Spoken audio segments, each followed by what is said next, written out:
सतनाम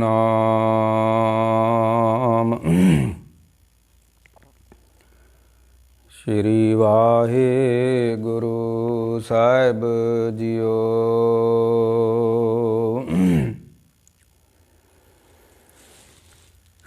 डंडौत बंदन अनक बार, सर्ब कला समरथ।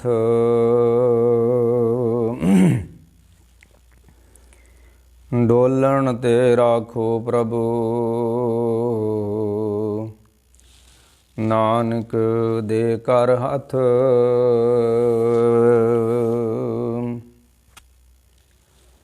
श्री गुरु साहिब सब ऊपर, करी कृपा सतजुग जिन ध्रु पर। श्री प्रहलाद भगत उदरियं, हस्त कमल माथे पर धरियं। अलख रूप जी लखिया ना जाई, साधक सिद्ध सगल सरनाई। गुर के बचन सत जी तारो,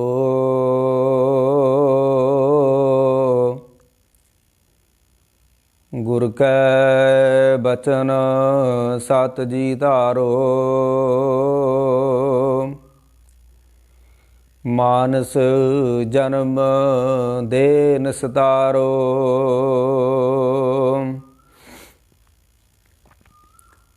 गुर जहाज खेवट गुरु। गुर बिन तरियो ना कोय, गुर प्रसाद प्रभ पाइये। गुर बिन मुक्त ना होए, गुरु नानक निकट बसे बनवारी। तिन लैना थाप जोत जग धारी।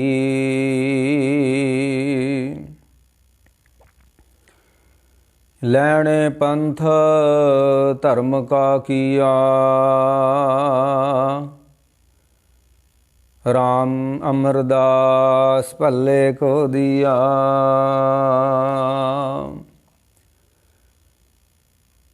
तिन श्री रामदास सोढ़ी थिर थप्यो।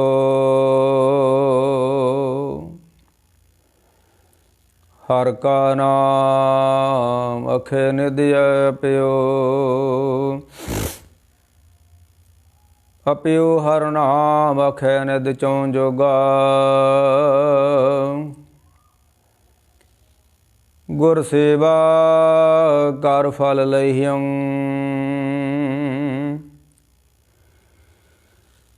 बंदे जो चरण शरण सुख पावै। परमानंद गुरमुख कहियन, प्रतख दे पार ब्रह्म स्वामी। प्रतख दे पार ब्रह्म स्वामी, आदि पुरख कारण करणं। सतगुर गुर सेव, अलख गत जाकी। श्री रामदास तारण तरणं। एक अरदास पाठ कीरत की, गुरु रामदास राखो शरणाई।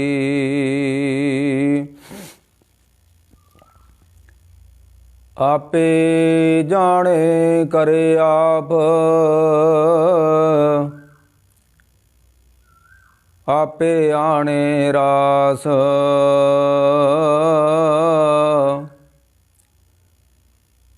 ਤਿਸੇ ਅੱਗੇ ਨਾਨਕਾ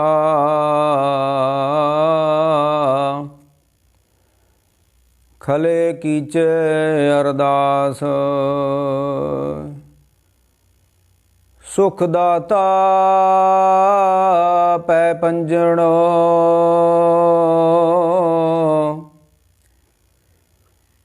ਤਿਸ ਆਗੇ ਕਰ ਅਰਦਾਸ।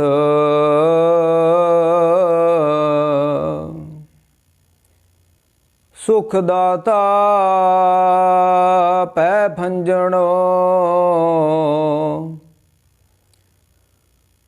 ਤਿਸ ਆਗੇ ਕਰ ਅਰਦਾਸ।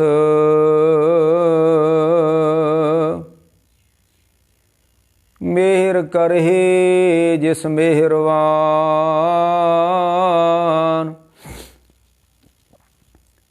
ਕਾਰਜ ਆਵੈ ਰਾਸ।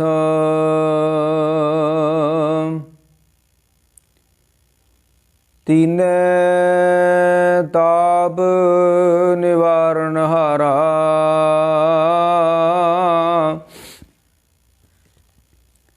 ਦੁਖ ਹੰਤਾ ਸੁਖ ਰਾਸ।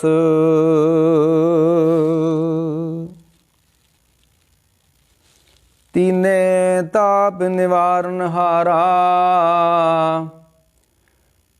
ਦੁਖ ਹੰਤਾ ਸੁਖ ਰਾਸ।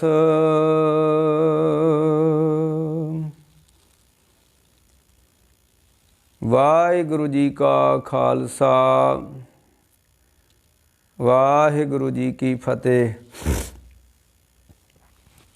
ਗੁਰੂ ਪਿਆਰੀ ਗੁਰੂ ਸਵਾਰੀ ਸਾਧ ਸੰਗਤ ਜੀ, ਸੱਚੇ ਪਾਤਸ਼ਾਹ ਜੀ ਨੇ ਰਹਿਮਤਾਂ ਬਖਸ਼ਾਂ ਕੀਤੀਆਂ। ਗੁਰਸਿੱਖਾਂ ਨੇ, ਰੱਬ ਦੇ ਪਿਆਰਿਆਂ ਨੇ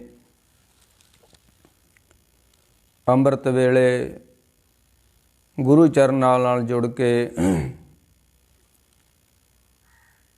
ਅੰਮ੍ਰਿਤ ਘੁੱਟ ਨੂੰ ਪੀਤਾ ਔਰ ਇਹ ਸਾਡੀ ਆਤਮਾ ਦੀ ਖੁਰਾਕ ਹੈ। ਅੰਮ੍ਰਿਤ ਵੇਲੇ ਨਾਮ ਦਾ ਪਿਆਲਾ ਤਿਸੇ ਪਿਆਏ ਜਾਂ ਕੋ ਨਦਰ ਕਰੇ। ਜਿਨ੍ਹਾਂ ਉੱਤੇ ਸੱਚੇ ਪਾਤਸ਼ਾਹ ਰਹਿਮਤਾਂ ਬਖਸ਼ਾਂ ਕਰਦੇ ਨੇ ਉਹਨਾਂ ਨੂੰ ਉਦਮ ਬਖਸ਼ਿਸ਼ ਕਰਦੇ ਨੇ ਤੇ ਉਦਮ ਕਰਦਿਆਂ ਜੀਓ ਕਮਾਉਂਦਿਆਂ ਸੁਖ ਪੁੰਚ ਧਿਆਇਂਦਿਆਂ ਤੂੰ ਪ੍ਰਭੂ ਮਿਲ ਨਾਨਕ ਉਦਰੀ ਚਿੰਤ। ਉਦਮ ਕਰੋ ਕਰਾਵੋ ਠਾਕਰ ਪੇਖਤ ਸਾਧੂ ਸੰਗ। ਐ ਪਰਮੇਸ਼ਰ ਮੇਰੇ ਤੇ ਕਿਰਪਾ ਕਰ, ਰਹਿਮਤਾਂ ਬਖਸ਼ਾਂ ਕਰ, ਮੈਨੂੰ ਉਦਮ ਬਖਸ਼। ਹਰ ਹਰ ਨਾਮ ਚਰਾਵੋ ਰੰਗਣ ਆਪੇ ਹੀ ਪ੍ਰਭ ਰੰਗ। ਸੱਚੇ ਪਾਤਸ਼ਾਹ ਮੈਨੂੰ ਉਦਮ ਬਖਸ਼ਿਸ਼ ਕਰ, ਮੈਂ ਤੇਰੀ ਸੰਗਤ ਦਾ ਦਰਸ਼ਨ ਕਰਾਂ। ਕਿਉਂਕਿ ਮਨ ਜਿਹੜਾ ਸਾਡਾ ਆਲਸੀ ਹੈ, ਹੋਰ ਕੰਮਾਂ ਵਾਸਤੇ ਤੇ ਬੜਾ ਇਹ ਤਕੜਾ ਹੋ ਜਾਂਦਾ ਹੈ। ਜਦੋਂ ਰੱਬ ਨੂੰ ਯਾਦ ਕਰਨਾ ਹੋਵੇ, ਗੁਰੂ ਕੀ ਸੰਗਤ ਵਿੱਚ ਆਉਣਾ ਹੋਵੇ ਤੇ ਮਨ ਆਲਸ ਕਰਦਾ ਹੈ। ਸਾਹਿਬ ਕਹਿੰਦੇ ਇਹ ਮਨ ਆਲਸੀਆ ਆਪਣੇ ਰਾਮੇ ਭਜ ਰੇ। ਐ ਮਨਾ ਤੂੰ ਰੱਬ ਨੂੰ ਯਾਦ ਕਰਦਿਆਂ ਆਲਸ ਕਿਉਂ ਕਰਦਾ ਹੈ? ਕਿਉਂਕਿ ਮਹਾਰਾਜ ਕਹਿੰਦੇ ਆ ਵੀ ਚੰਗਿਆਈ ਆਲਖ ਕਰੇ, ਬਰਿਆਈ ਹੋਵੇ ਸ਼ੇਰ। ਜਦੋਂ ਇਸ ਮਨ ਨੇ ਕੋਈ ਦੂਸਰੇ ਪਾਸੇ ਜਾਣਾ ਹੋਵੇ ਤੇ ਕਿੰਨਾ ਪਾਵਰਫੁਲ ਹੋ ਜਾਂਦਾ ਹੈ। ਤੇ ਜਦੋਂ ਰੱਬ ਨੂੰ ਯਾਦ ਕਰਨਾ ਹੋਵੇ, ਸੰਗਤ ਵਿੱਚ ਬੈਠਣਾ ਹੋਵੇ ਤੇ ਵਾਸੀਆਂ ਆਉਣੀਆਂ ਸ਼ੁਰੂ ਹੋ ਜਾਂਦੀਆਂ, ਗੋਡੇ ਗਿੱਟੇ ਦੁਖਣੇ ਸ਼ੁਰੂ ਹੋ ਜਾਂਦੇ। ਫਿਰ ਰੱਬ ਦੇ ਪਿਆਰੇ ਰੱਬ ਅੱਗੇ ਅਰਦਾਸ ਕਰਦੇ ਨੇ ਕਿ ਵੰਜ ਮੇਰੇ ਆਲਸਾ ਹਰ ਪਾਸ ਬਿਨੰਤੀ। ਵੰਜ ਮੇਰੇ ਆਲਸਾ ਹਰ ਪਾਸ ਬਿਨੰਤੀ। ਐ ਮੇਰੇ ਆਲਸਾ ਦੂਰ ਜਾ ਮੇਰੇ ਕੋਲੋਂ, ਭੱਜ ਜਾ। ਐ ਰੱਬ ਹੈ ਸੱਚੇ ਪਰਵਰਦਗਾਰ, ਮੇਰੀ ਤੇਰੇ ਅੱਗੇ ਅਰਦਾਸ ਹੈ। ਵੰਜ ਮੇਰੇ ਆਲਸਾ ਹਰ ਪਾਸ ਬੇਨੰਤੀ। ਮੈਂ ਉਸ ਸੱਚੇ ਪਰਵਰਦਗਾਰ ਦੇ ਅੱਗੇ ਅਰਦਾਸ ਕਰਦਾ ਕਿ ਮੇਰੇ ਹੱਡਾਂ ਵਿੱਚੋਂ ਆਲਸ ਨਿਕਲ ਜਾਵੇ। ਉਹ ਕਿਹਾ ਹੈ ਨਾ, ਤੇਰਾ ਆਲਸ ਕਹਾਂ ਗਇਓ ਰੀ, ਮੋਹ ਮਲਣ ਨੀਂਦ ਤੇ ਛੁਟਕੀ। ਮਾਰੇ ਕਹਿੰਦੇ ਜਦੋਂ ਰੱਬ ਦੀ ਫਿਰ ਕਿਰਪਾ ਹੁੰਦੀ ਹੈ ਨਾ, ਪਹਿਲੋਂ ਤਾਂ ਥੋੜ੍ਹਾ ਜਿਹਾ ਮਿਹਨਤ ਕਰਨੀ ਪੈਂਦੀ, ਤੇ ਜਦੋਂ ਫਿਰ ਰਹਿਮਤਾਂ ਬਖਸ਼ਾਂ ਹੋ ਜਾਂਦੀਆਂ, ਫਿਰ ਸੱਚੇ ਪਾਤਸ਼ਾਹ ਕਹਿੰਦੇ ਜਦੋਂ ਉਹਦੇ ਰੱਬ ਅੱਗੇ ਅਸੀਂ ਅਰਦਾਸ ਕਰਦੇ ਆ ਨਾ, ਮੈਂ ਅੱਜ ਅਰਦਾਸ 'ਤੇ ਬੋਲਣਾ ਚਾਹੁੰਦਾ ਥੋੜ੍ਹਾ ਜਿਹਾ, ਕਿਉਂਕਿ ਅੱਜ ਕੱਲ੍ਹ ਮਨੁੱਖ ਦੀ ਬੁੱਧੀ ਜਿਹੜੀ ਹੈ ਤਰਕਵਾਦੀ ਹੋ ਚੁੱਕੀ ਹੈ। ਇਹ ਜਿਉਂ-ਜਿਉਂ ਮਨੁੱਖ ਪਦਾਰਥ ਦੇ ਪਿੱਛੇ ਜਾਏਗਾ ਤੇ ਇਹਦਾ ਧਿਆਨ ਖਿੰਡਿਆ ਜਾਏਗਾ, ਤੇ ਜਦੋਂ ਧਿਆਨ ਖਿੰਡਿਆ ਗਿਆ ਫਿਰ ਇਹ ਰੱਬ 'ਤੇ ਵੀ ਸ਼ੱਕ ਕਰੇਗਾ, ਇਹ ਗੁਰੂ ਕੇ ਬਾਣੀ 'ਤੇ ਵੀ ਸ਼ੱਕ ਕਰੇਗਾ, ਇਹ ਗੁਰੂ ਕੇ ਇਤਿਹਾਸ 'ਤੇ ਵੀ ਸ਼ੱਕ ਕਰੇਗਾ। ਅਰਦਾਸ ਕੋਈ ਹੁੰਦੀ ਨਹੀਂ, ਕਰਾਮਾਤ ਕੋਈ ਹੁੰਦੀ ਨਹੀਂ। ਇਹ ਫਿਰ ਉਦੋਂ ਹੀ ਹੁੰਦਾ ਜਦੋਂ ਮਨੁੱਖ ਦਾ ਧਿਆਨ ਖਿੰਡ ਜਾਂਦਾ ਹੈ। ਮੈਂ ਤਾਂ ਅੱਗੇ ਵੀ ਅਰਦਾਸ ਬੇਨਤੀ ਕਰਦਾ ਹੁੰਦਾ ਕਥਾ ਕਰਦਿਆਂ ਸੰਗਤਾਂ ਨੂੰ, ਵੀ ਜਿਹੜੇ ਸਾਡੇ ਕੌਮ ਦੇ ਪ੍ਰਚਾਰਕ ਨੇ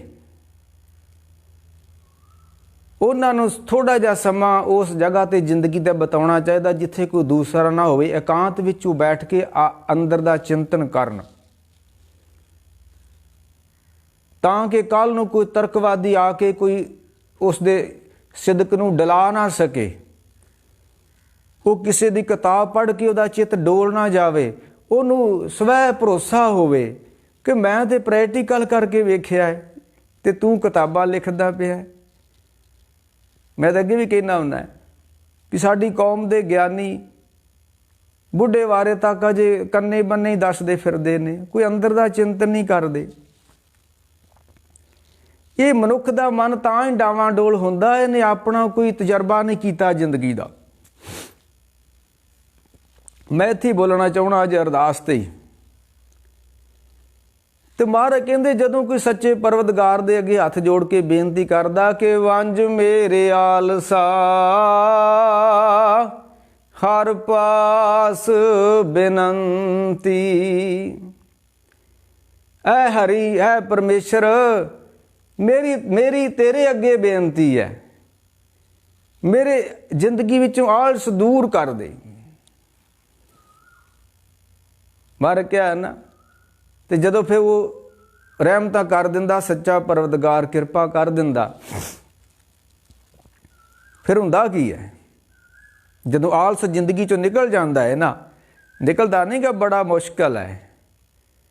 ਅੱਗੋਂ ਪਿੱਛੋਂ ਨੀਂਦ ਆਵੇ ਚਾਹੇ ਨਾ ਆਵੇ, ਅੰਮ੍ਰਿਤ ਵੇਲੇ ਆਉਣੀ ਆਉਣੀ ਹੈ। ਤੇ ਮਹਾਰਾਜ ਕਹਿੰਦੇ ਜਦੋਂ ਸੱਚੇ ਪਰਵਤਗਾਰ ਦੀ ਰਹਿਮਤ ਹੋ ਜਾਂਦੀ ਆ, ਹੱਥ ਜੋੜ ਕੇ ਕੋਈ ਰੱਬ ਅੱਗੇ ਬੇਨਤੀਆਂ ਕਰਦਾ ਹੈ, ਰੱਬਾ ਇਹ ਸੰਸਾਰ ਦੇ ਵਿੱਚ ਬੜਾ ਦਲਿੱਦਰ ਹੈ ਤੇ ਇਹ ਮੇਰਾ ਦਲਿੱਦਰ ਨਾਸ ਕਰ। ਤੇ ਜਦੋਂ ਸੱਚੇ ਪਰਵਤਗਾਰ ਦੇ ਫਿਰ ਅਰਦਾਸ ਸੁਣੀ ਜਾਂਦੀ ਹੈ, ਮੈਲੀ ਖਸਮ ਸੁਣੇ। ਇਹ ਹਵਾ 'ਚ ਨਹੀਂ, ਜਿਹੜੇ ਰੱਬ ਦੇ ਪਿਆਰੇ ਜੁੜੇ ਹੁੰਦੇ ਉਹਨਾਂ ਦੀਆਂ ਅਰਦਾਸਾਂ ਹਵਾ 'ਚ ਨਹੀਂ ਹੁੰਦੀਆਂ। ਜੇ ਦਰ ਮੰਗਤ ਕੂਕ ਕਰੇ ਮੈਲੀ ਖਸਮ ਸੁਣੇ। ਵਾਹ ਵਾਹ, ਕੋਈ ਕੂਕ ਤਾਂ ਕਰਕੇ ਵੇਖੇ ਰੱਬ ਸੱਚੇ ਪਰਵਤਗਾਰ ਦੇ ਅੱਗੇ। ਮਰ ਕਹਿੰਦੇ ਜੇ ਦਰ ਮੰਗਤ ਕੂਕ ਕਰੇ, ਤੂੰ ਉਹਨੂੰ ਬੜਾ ਪੁਕਾਰੇ, ਉਹਦੇ ਅੱਗੇ ਮੰਗ ਰੱਖੇ, ਮੈਲੀ ਖਸਮ ਸੁਣੇ, ਉਹ ਸੁਣ ਲੈਂਦਾ।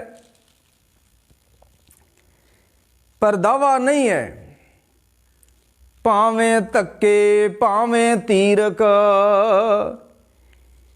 ਉਹਦੀ ਮਰਜ਼ੀ ਆ, ਉਹਨੇ ਧੀਰਜ ਦੇ ਦੇਣੀ ਆ ਕਿ ਆਪਣੇ ਮਹਿਲ ਤੋਂ ਧੱਕਾ ਦੇ ਦੇਣਾ ਹੈ, ਇਹ ਉਹਦੀ ਮਰਜ਼ੀ ਹੈ।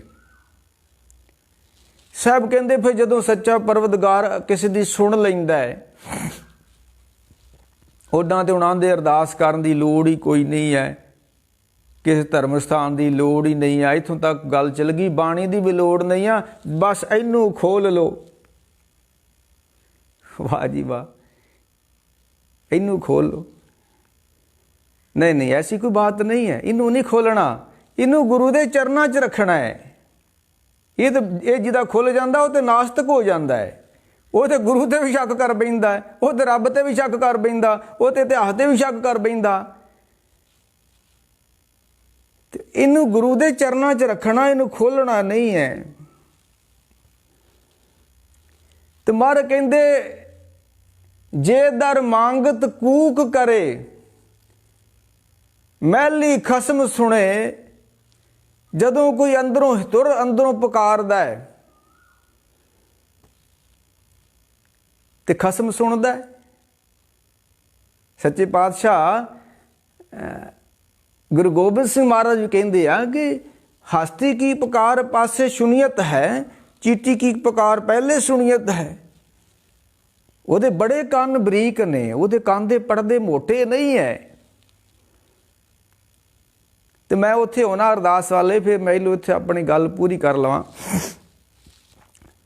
ਸਾਹਿਬ ਕਹਿੰਦੇ ਵੰਜ ਮੇਰੇ ਆਲਸਾ ਹਰ ਪਾਸ ਬੇਨੰਤੀ, ਵੰਜ ਮੇਰੇ ਆਲਸਾ ਹਰ ਪਾਸ ਬੇਨੰਤੀ। ਐ ਰੱਬਾ ਮੇਰੀ ਤੇਰੇ ਅੱਗੇ ਅਰਦਾਸ ਹੈ, ਮੇਰਾ ਮਨ ਆਲਸੀਆ ਰੇ ਮਨ ਆਲਸੀਆ, ਮੇਰਾ ਮਨ ਆਲਸੀਆ ਉਗਲਾਨਾ। ਤੇ ਜਦੋਂ ਕਿਸੇ ਨੇ ਕਰਨੀ ਅਰਦਾਸ ਤੇ ਸੁਣਨ ਵਾਲੇ ਨੇ ਸੁਣ ਲੈਣੀ ਹੈ। ਉਹ ਕਹਿੰਦੇ ਆ ਨਾ ਵੀ खुदा मंजूर करता है जब दुआ दिल से होती है। ਇਹ ਨਾ ਅਰਦਾਸ ਕਰਦਿਆਂ ਮੈਂ ਖਲੋਤਾ ਵਾਂ ਸੱਚੇ ਪਾਤਸ਼ਾਹ ਦੇ ਅੱਗੇ ਤੇ ਚਿੱਤ ਮੇਰਾ ਕਿਸੇ ਹੋਰ ਹੀ ਪਾਸੇ ਹੋਵੇ। ਮੈਨੂੰ ਬੜੀ ਪੁਰਾਣੀ ਗੱਲ ਯਾਦ ਆ ਗਈ। ਮੈਂ ਐਸੇ ਜਗ੍ਹਾ ਤੇ ਜਿੱਥੇ ਹੁਣ ਬੈਠਾ ਸੁਖ ਆਸਣ ਕੀਤਾ ਸੱਚੇ ਪਾਤਸ਼ਾਹ ਦਾ ਤੇ ਮੁੜ ਕੇ ਅਰਦਾਸ ਕਰਨ ਲੱਗੇ। ਹੁਣ ਵੀ ਮੈਂ ਸੱਚੇ ਪਾਤਸ਼ਾਹ ਦੇ ਹਜ਼ੂਰੀ 'ਚ ਹੀ ਹਾਂ। ਉਹ ਮੈਂ ਸੁਖ ਆਸਣ ਕਰਕੇ ਤੇ ਅਰਦਾਸ ਕਰਨ ਲੱਗਾ ਤੇ ਮੈਂ ਸੋਹਲੇ ਦਾ ਪਾਠ ਸ਼ੁਰੂ ਕਰਤਾ ਖਲੋ ਕੇ। ਮਨ ਹਾਜ਼ਰ ਨਹੀਂ ਸੀ, ਮਨ ਕਿਤੇ ਹੋਰ ਗਿਆ ਹੋਇਆ ਸੀ। ਤੇ ਜਦੋਂ ਸੋਹਲੇ ਦਾ ਪਾਠ ਆਰੰਭ ਹੋ ਗਿਆ ਤਾਂ ਮੈਂ ਕਿਹਾ ਮੈਂ ਤਾਂ ਅਰਦਾਸ 'ਚ ਖਲੋਤਾ ਤੇ ਤੂੰ ਮਨਾ ਇਹ ਕੀ ਕਰਨ ਲੱਗ ਪਿਆ। ਉਹ ਕਹਿੰਦਾ ਵੀ ਖੁਦਾ ਮਨਜ਼ੂਰ ਕਰਤਾ ਹੈ ਜਬ ਦੁਆ ਦਿਲ ਸੇ ਹੋਤੀ ਹੈ। ਉਹਦੇ 'ਚ ਦਿਲ ਮੈਨੇ ਮਨ, ਦਿਲ ਆ ਨਹੀਂ ਜਿਹੜਾ ਸਾਡੇ ਸਰੀਰ ਵਿੱਚ, ਇਹ ਨਹੀਂ ਮਨ। ਉਹ ਜਿੱਦਾਂ ਭਗਤ ਕਬੀਰ ਜੀ ਨੇ ਕਿਹਾ ਨਾ ਕਿ ਬੰਦੇ ਖੋਜ ਦਿਲ ਹਰ ਰੋਜ਼, ਦਿਲ ਮੈਨੇ ਮਨ। ਉਹ ਹਾਰਟ ਨਹੀਂ ਜਿਹੜਾ ਸਾਡਾ ਵੀ ਜਿਹੜਾ ਪੰਪ ਕਰਦਾ ਹੈ ਖੂਨ ਨੂੰ, ਉਹ ਨਹੀਂ। ਇੱਥੇ ਦਿਲ ਦਾ ਮਤਲਬ ਹੈ ਮਨ। खुदा मंजूर करता है जब दुआ दिल से होती है। ते पर मुश्किल ये है कि बड़ी मुश्किल से होती है। दिल शामिल नहीं हुंदा, मन शामिल नहीं हुंदा।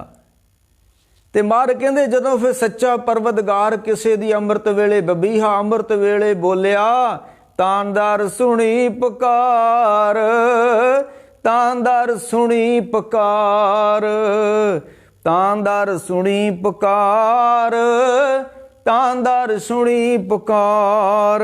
कदों बबीहा अमृत वेले बोलिया। जदों कोई अमृत वेले उठ के सच्चे परवतगार दे सन्मुख हो जाता है। एक पाठ पूजा एक वखरी बात है। ਜਦੋਂ ਅਸੀਂ ਇਸ ਤਰ੍ਹਾਂ ਖਲੋ ਜਾਂਦੇ ਹਾਂ ਨਾ ਉਹਦੇ ਅੱਗੇ, ਇਹ ਕੋਈ ਮਜ਼ਾ ਹੋਰ ਹੈ। ਪਾਠ ਮੈਂ ਕਰ ਰਿਹਾ ਸੁਖਮਨੀ ਸਾਹਿਬ ਦਾ, ਆਨੰਦ ਸਾਹਿਬ ਜੋ ਮੈਂ ਕਰ ਰਿਹਾ, ਕੀਰਤਨ ਕਰ ਰਿਹਾ, ਕਥਾ ਕਰ ਰਿਹਾ, ਇਹ ਇੱਕ ਵੱਖਰਾ ਮੈਟਰ ਹੈ। ਪਰ ਜਦੋਂ ਅਸੀਂ ਇਸ ਤਰ੍ਹਾਂ ਖਲੋ ਜਾਂਦੇ ਉਹਦੇ ਅੱਗੇ ਤੂੰ ਠਾਕਰ ਤੁਮ ਪੈ ਅਰਦਾ। ਇਹਦਾ ਆਨੰਦ ਕੋਈ ਹੋਰ ਹੈ। ਇਹ ਪਾਠ ਨਹੀਂ ਹੈ ਤੂੰ ਠਾਕਰ ਤੁਮ, ਇਹ ਪਾਠ ਦਾ ਵਿਸ਼ਾ ਨਹੀਂ ਹੈ। ਇਹ ਉਹਦੇ ਸਨਮੁਖ ਬੇਨਤੀ ਦਾ ਸੰਕਲਪ ਲੈ ਲਿਆ ਸਿੱਖ ਹੁਣ। ਤੂੰ ਠਾਕਰ ਤੁਮ ਪੈ ਅਰਦਾਸ। ਉਸ ਕਰਦਾ ਫਿਰ ਅਰਦਾਸ ਜਿਹੜਾ ਕਰੂਗਾ ਉਹਦੀ ਸੁਣੀ ਜਾਣੀ। ਪਰ ਹੁਣ ਨਾਸਤਕ ਵਿੱਚ ਇਹ ਵੀ ਤੁਕ ਪੜ੍ਹ ਦੇਣਗੇ ਕਿ ਬਿਨ ਬੋਲਿਆ ਸਭ ਕਿਛ ਜਾਣਦਾ, ਕਿਸ ਆਗੇ ਕੀਚੇ ਅਰਦਾਸ।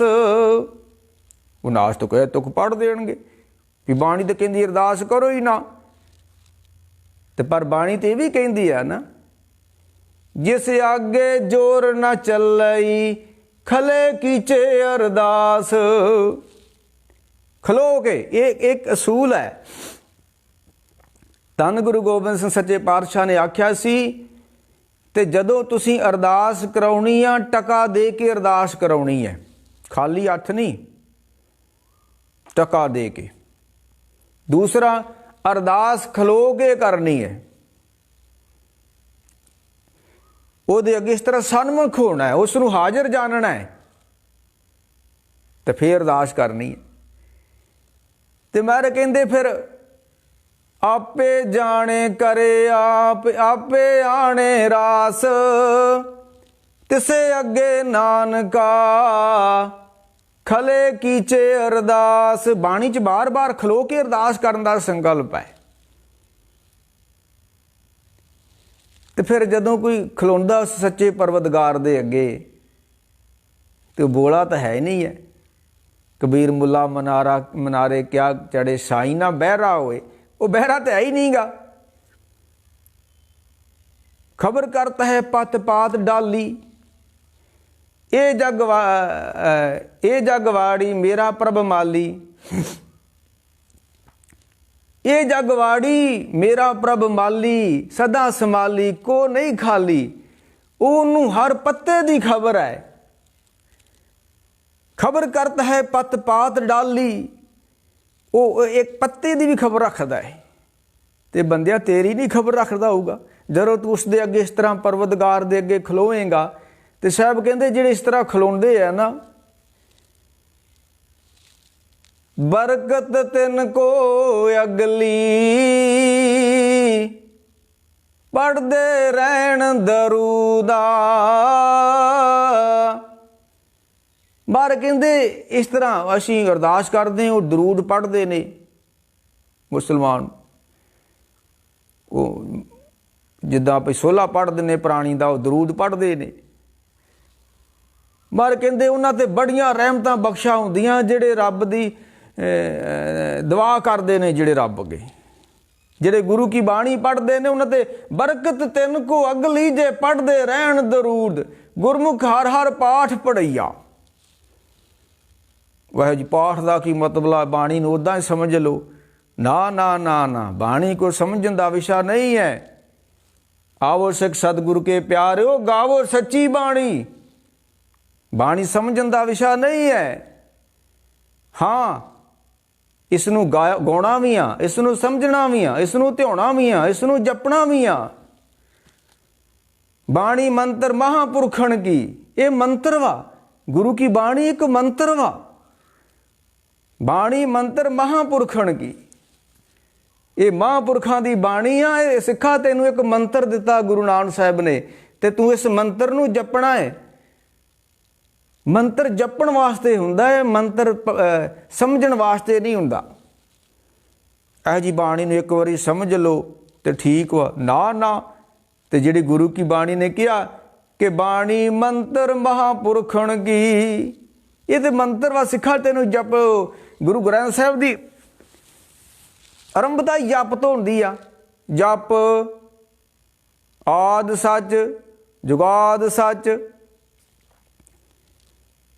ਤੋ ਮਹਾਰਾਜ ਕਹਿੰਦੇ ਆ ਵੀ ਇਹ ਬਾਣੀ ਜਿਹੜੀ ਆ ਨਾ, ਇਸ ਨੂੰ ਜਪਣਾ ਵੀ ਆ, ਇਸ ਨੂੰ ਪੜ੍ਹਨਾ ਵੀ ਆ, ਇਸ ਗਾਉਣਾ ਵੀ ਆ, ਤੇ ਇਸ ਨੂੰ ਸਮਝਣਾ ਵੀ ਆ। ਤੇ ਮੈਂ ਉੱਥੇ ਆਵਾਂ ਵਿਸ਼ੇ ਤੇ, ਅਰਦਾਸ ਵਾਲੇ ਵਿਸ਼ੇ ਤੇ ਹੀ। ਕਬੀਰ ਮੁੱਲਾ ਮਨਾਰੇ ਕਿਆ ਚੱਡੇ ਸਾਈਂ ਨਾ ਬਹਿਰਾ ਹੋਏ। ਉਹ ਜਦੋਂ ਤੁਸੀਂ ਮਹਾਰਾਜ ਕਹਿੰਦੇ ਅਰਦਾਸ ਕਰਨੀ ਆ ਨਾ, ਉਹ ਬੋਲਾ ਨਹੀਂ ਹੈ, ਉਹ ਸੁਣਦਾ ਹੈ। ਇਹ ਜਗਵਾੜੀ ਮੇਰਾ ਪ੍ਰਭ ਮਾਲੀ, ਸਦਾ ਸੰਭਾਲੀ ਕੋ ਨਹੀਂ ਖਾਲੀ। ਜਿਹੜਾ ਇੱਕ ਪੱਤ ਪਾਤ ਦੀ ਖਬਰ ਰੱਖਦਾ ਹੈ, ਤੇ ਬੰਦਿਆ ਜਦੋਂ ਤੂੰ ਇਸ ਤਰ੍ਹਾਂ ਉਹਦੇ ਅੱਗੇ ਖਲੋਤਾ ਹੋਵੇਗਾ, ਤੇਰੀ ਖਬਰ ਨਹੀਂ ਉਹ ਰੱਖੇਗਾ। ਅੱਜ ਸਾਡਾ ਸਿਦਕ ਭਰੋਸਾ, ਇਹ ਧਾਰਮਿਕ ਲੋਕ ਸਾਡਾ ਗੁਰੂ ਤੋਂ ਭਰੋਸਾ ਹੀ ਢਾ ਰਹੇ ਨੇ। ਨਹੀਂ, ਮੈਂ ਉਸੇ ਵਿਸ਼ੇ 'ਤੇ ਅੱਜ ਬੋਲੂੰਗਾ। ਮੈਂ ਇੱਕ ਤੁਹਾਨੂੰ ਸਾਖੀ ਕਹਾਣੀ ਸੁਣਾਊਂਗਾ ਅੱਗੇ ਚੱਲ ਕੇ, ਵੀ ਜਿਹੜੇ ਕਹਿੰਦੇ ਨੇ ਅਰਦਾਸ ਵਿੱਚ ਕੁਛ ਨਹੀਂ ਗਾ, ਸ਼ਕਤੀ ਨਹੀਂ ਹੈ। ਇੱਕ ਅਰਦਾਸ ਕੀਤੀ, ਮੇਰੇ ਸਾਥੀ ਆ ਇੱਥੇ, ਮੇਰੇ ਨਾਲ 20-25 ਸਾਲ ਤੋਂ ਰਹਿ ਰਹੇ ਹੋ ਸੱਜਣ ਨੇ ਆਪਣੇ। ਉਹਨੇ ਅਰਦਾਸ ਕੀਤੀ ਗੁਰੂ ਰਾਮਦਾਸ ਸੱਚੇ ਪਾਤਸ਼ਾਹ ਦੇ ਚਰਨਾਂ 'ਚ, ਪ੍ਰਕਰਮਾਂ 'ਚ ਖਲੋ ਕੇ। ਤੇ ਤੁਸੀਂ ਆਮ ਕਹਾਣੀਆਂ ਸੁਣੀਆਂ ਹੋਣੀਆਂ ਵੀ ਉੱਥੇ ਅਰਦਾਸ ਕੀਤੀ, ਰੋਗ ਹਟ ਗਿਆ, ਅਰਦਾਸ ਕੀਤੀ ਕਾਰਜ ਸਿੱਧ ਹੋ ਗਿਆ, ਅਰਦਾਸ ਕੀਤੀ ਮੁਕੱਦਮਾ ਜਿੱਤਿਆ ਗਿਆ, ਛੁਟਕਾਰਾ ਹੋ ਗਿਆ ਬਿਮਾਰੀਆਂ ਤੋਂ। ਪਰ ਇਹ ਇੱਕ ਐਸੀ ਅਰਦਾਸ ਉਸ ਮੇਰੇ ਸਾਥੀ ਸੱਜਣ ਨੇ ਕੀਤੀ ਕਿ ਮੌਤ 16 ਸਾਲ ਪਿੱਛੇ ਹੋ ਕੇ ਖਲੋਤੀ ਰਹੀ। ਜਿਹੜੇ ਕਹਿੰਦੇ ਨਾ ਕਿ ਇਹਨਾਂ ਸਰੋਵਰਾਂ 'ਚ, ਇਹਨਾਂ ਅਰਦਾਸਾਂ 'ਚ ਕੁਛ ਨਹੀਂ ਹੈ, ਮੇਰੇ ਕੋਲ ਪ੍ਰੂਫ ਹੈ ਕਿ ਉਸ ਸੱਜਣ ਨੇ ਅਰਦਾਸ ਕੀਤੀ ਗੁਰੂ ਰਾਮਦਾਸ ਸੱਚੇ ਪਾਤਸ਼ਾਹ ਦੇ ਚਰਨਾਂ 'ਚ, ਤੇ 16 ਸਾਲ ਮੌਤ ਪਰਾਂ ਹੋ ਕੇ ਖਲੋਤੀ ਰਹੀ, ਲਾਗੇ ਨਹੀਂ ਆਈ। ਡਾਕਟਰਾਂ ਨੇ ਜਵਾਬ ਦਿੱਤਾ ਵੀ 2 ਮਹੀਨੇ ਹੁਣ ਇਸ ਨੇ ਜੀਣਾ ਹੈ। ਉਹ ਮੈਂ ਜਾ ਕੇ ਅੱਗੇ ਤੁਹਾਨੂੰ ਸਾਖੀ ਸੁਣਾਊਂਗਾ। ਉਹ ਮਹਾਰਾਜ ਕਹਿੰਦੇ ਜਦੋਂ ਇਸ ਤਰ੍ਹਾਂ ਕੋਈ ਪਰਵਤਗਾਰ ਦੇ ਅੱਗੇ ਖਲੋਂਦਾ ਹੈ, ਅਰਦਾਸ ਕਰਦਾ ਹੈ, ਸੁਖ ਦਾਤਾ ਪੈ ਭੰਜਣੋ ਤਿਸ ਆਗੇ ਕਰ ਅਰਦਾਸ, ਮੇਰ ਕਰੇ ਜਿਸ ਮਿਹਰਵਾਨ। ਕਰੋ ਯਤਨ ਜੇ ਹੋਏ ਮਿਹਰਵਾਨਾ। ਬੰਦਿਆ ਤੂੰ ਯਤਨ ਕਰਦਾ ਰਹੋ, ਅਰਦਾਸਾਂ ਕਰਦਾ ਰਹੋ। ਉਹ ਕਿੰਨਾ ਕੁ ਚਿਰ ਆਪਣੇ ਕੰਨ ਬੰਦ ਕਰਕੇ ਰੱਖੂਗਾ, ਕਿੰਨਾ ਕੁ ਚਿਰ। ਕਬੀਰ ਨੇ ਸਿੱਧਾ ਹੀ ਕਿਹਾ, ਕਬੀਰ ਕੇਸੋ ਕੇਸੋ ਕੂਕੀਏ ਨਾ ਸੋਈਏ ਆਸਾਰ, ਰਾਤ ਦਿਨ ਸਕੇ ਕੂਕਣੇ ਕਬਹੂ ਕੇ ਸੁਣੇ ਪੁਕਾਰ। ਤੂੰ ਪੁਕਾਰੀ ਜਾ, ਸੁਣ ਦੂਗਾ ਉਹ, ऐसी कोई बात नहीं है। जान को दे अजान को दे, जमी को दे जमा को दे है, काहे को डोलता है तुमरी सुध। बंदिया तू क्यों डोलदा है? हर दुनिया डरी फिरदी है। गुरु के सिख दिन कुछ नहीं होएगा। गुर का सिख पार ब्रह्म ते आवे, गुर के सिख के दुख नेड़ ना आवे। दुनिया तैस नाश हो जू, गुरु के सिख नूं कख नहीं होना। गुरु का सिख पार ब्रह्म ते आवे। जिहड़ा पार ब्रह्म ना जुड़ गया, गुरु का सिख कुछ नहीं होना। घाबरन दी कोई लोड़ नहीं। हाँ ठीक है, संजम वरतो, परहेज वरतो। पर गुरु मैं कल ही खबर सुन रहा सी,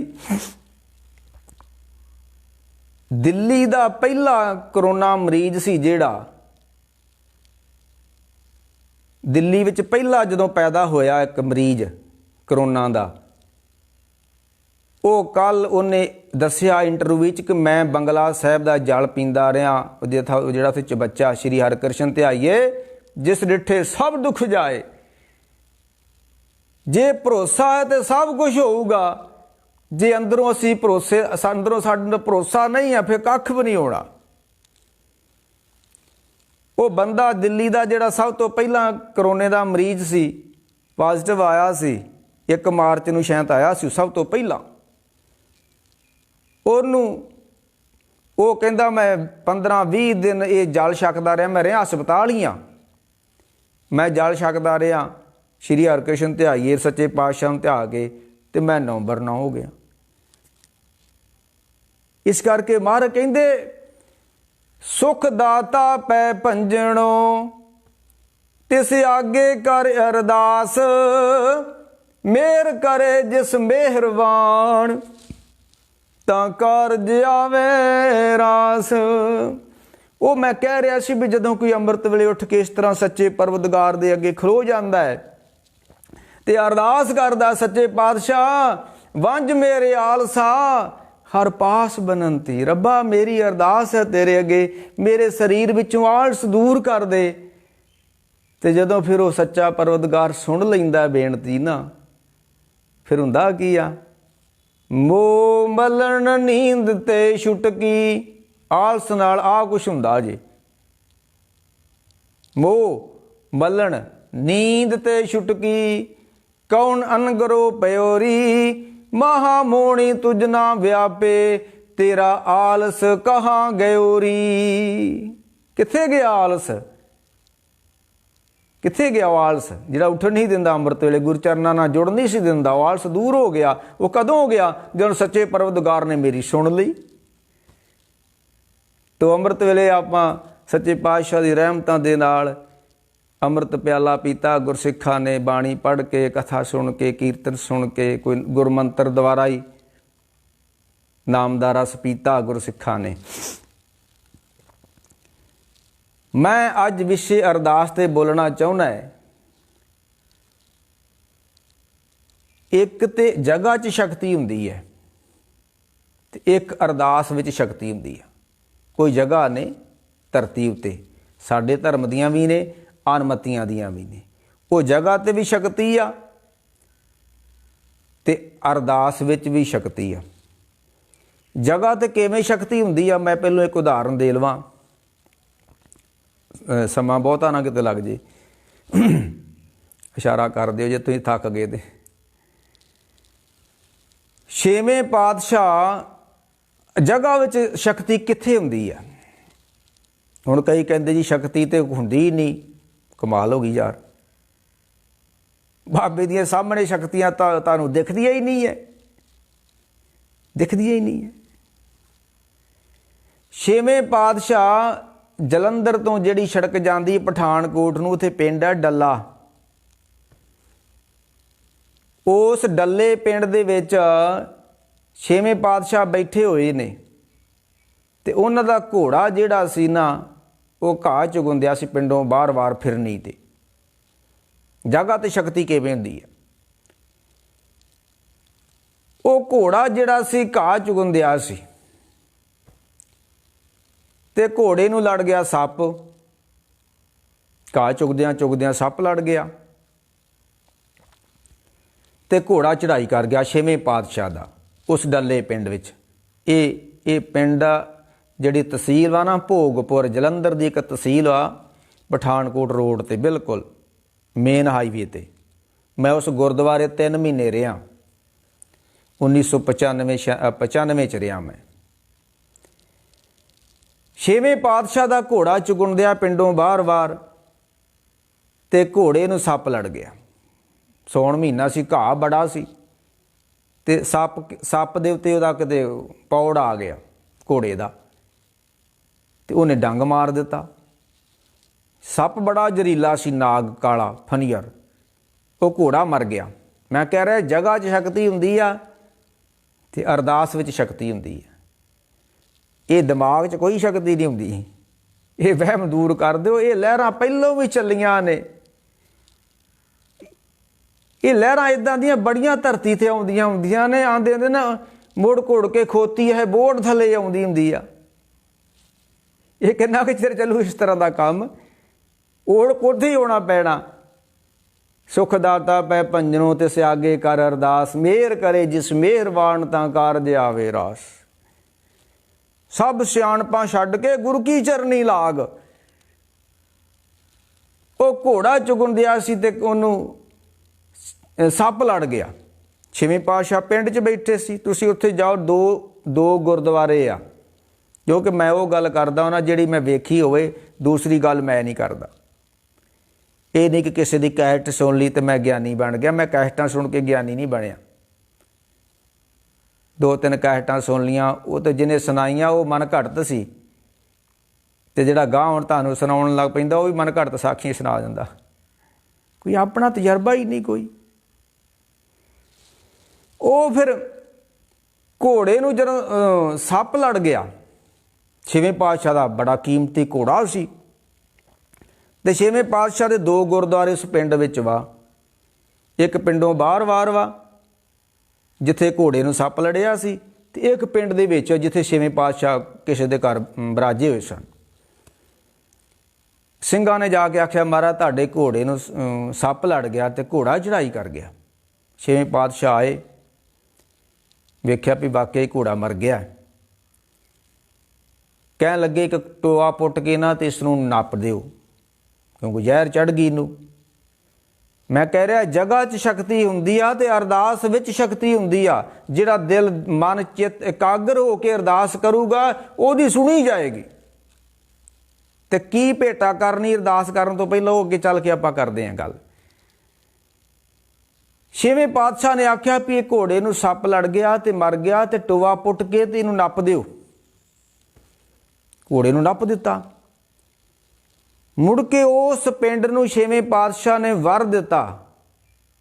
ਤੁਸੀਂ ਵੇਖੋ ਗੁਰੂ ਤੇਗ ਬਹਾਦਰ ਦੀ ਜ਼ਿੰਦਗੀ, ਉਹਨਾਂ ਦਾ ਇਤਿਹਾਸ ਪੜ੍ਹੋ। ਜਿੱਥੇ ਨਵੇਂ ਪਾਤਸ਼ਾਹ ਨੇ ਵਰ ਦਿੱਤੇ ਨੇ, ਉੱਥੇ ਸਰਾਪ ਵੀ ਦਿੱਤੇ ਨੇ। ਐਸੀ ਕੋਈ ਬਾਤ ਨਹੀਂ ਹੈ। ਮੈਂ ਉਸ ਪਾਸੇ ਫੇਕ ਤੇ ਜਾਵਾਂਗੇ, ਕਿਉਂਕਿ ਜਿਹੜੀ ਮੈਂ ਗੱਲ ਅਰਦਾਸ ਦੀ ਕਰਨੀ ਚਾਹੁੰਦਾ ਕਿਤੇ ਲਮੇਰੀ ਨਾ ਹੋ ਜੇ। ਸਾਧੂ ਮਹਾਤਮਾ ਵਰ ਵੀ ਦੇ ਦਿੰਦੇ ਨੇ ਤੇ ਸਰਾਪ ਵੀ ਦੇ ਦਿੰਦੇ ਨੇ। ਪਰ ਭਾਈ ਗੁਰਦਾਸ ਨੇ ਇੱਕ ਬੜੀ ਪਤੇ ਦੀ ਗੱਲ ਲਿਖੀ ਹੈ। ਉਹ ਕਹਿੰਦੇ ਨੇ, ਗੁਰਮੁਖ ਲੰਗੇ ਵਰੇ ਸਰਾਪੇ। ਜਿਹੜਾ ਗੁਰਮੁਖ ਹੋ ਜਾਂਦਾ ਬ੍ਰਹਮ ਗਿਆਨੀ, ਉਹ ਵਰ ਵੀ ਨਹੀਂ ਦਿੰਦਾ ਤੇ ਉਹ ਸਰਾਪ ਵੀ ਨਹੀਂ ਦਿੰਦਾ, ਉਹ ਦੋਵਾਂ ਤੋਂ ਅੱਗੇ ਚਲ ਜਾਂਦਾ। ਹਾਂ, ਅਚਨਚੇਤ ਕੋਈ ਹੋ ਗਿਆ ਵਰ ਸਰਾਪ ਤੇ ਵੱਖਰੀ ਬਾਤ ਹੈ, ਉਚੇਚ ਕਰਕੇ ਨਹੀਂ। ਜਿੱਦਾਂ ਦਰਬਾਸਾ ਰਿਖੀ ਸਰਾਪ ਦੇ ਦਿੰਦਾ ਸੀ ਨਾ, ਕ੍ਰੋਧੀ ਸੀ, ਤਪੱਸਿਆ ਬੜੀ ਕੀਤੀ, ਸੁਭਾਅ ਕ੍ਰੋਧੀ ਸੀ, ਕ੍ਰੋਧ ਮਰਿਆ ਨਾ। ਤੇ ਬਾਣੀ ਕਹਿੰਦੀ ਹੈ ਕਿ ਦੁਰਬਾਸਾ ਸਿਉ ਕਰਤ ਠਗੌਰੀ, ਜਾਦਵ ਇਹ ਫਲ ਪਾਏ। ਉਹਨੇ ਸ਼ਰਾਪ ਦੇ ਦਿੱਤਾ।